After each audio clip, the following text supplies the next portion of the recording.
Bonjour à tous, très heureuse de vous retrouver dans Les Experts. Cette semaine, nous allons parler notamment de lutte contre les discriminations, de la situation des demandeurs d'asile, mais aussi de logement, et cela en compagnie de deux invités politiques.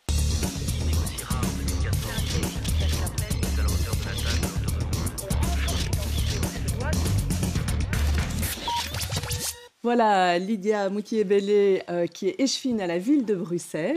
Dans votre commune à vous, on sait bien que les choses étaient assez intenses. C'est un moment important dans l'année, ce moment de commémoration? Tout d'abord, je voudrais adresser toute ma compassion aux victimes, à leurs familles, à leurs proches. Et comme vous le savez, le drame s'est passé à la station Malbec, qui est sur le territoire de la ville.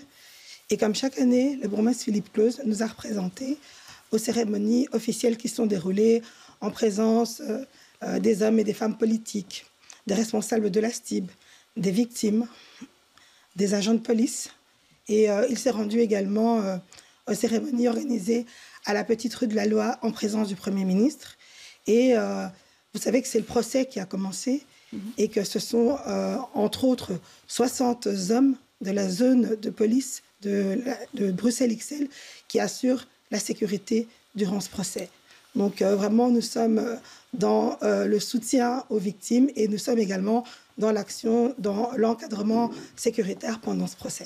Comment ça se vit? Parce que ce procès a eu des ratés au démarrage. On a vu que ça a pris du temps. Maintenant, on nous annonce qu'on sera parti quand même jusqu'au mois de septembre avec les conclusions. Comment est-ce que ça se vit au niveau de la zone?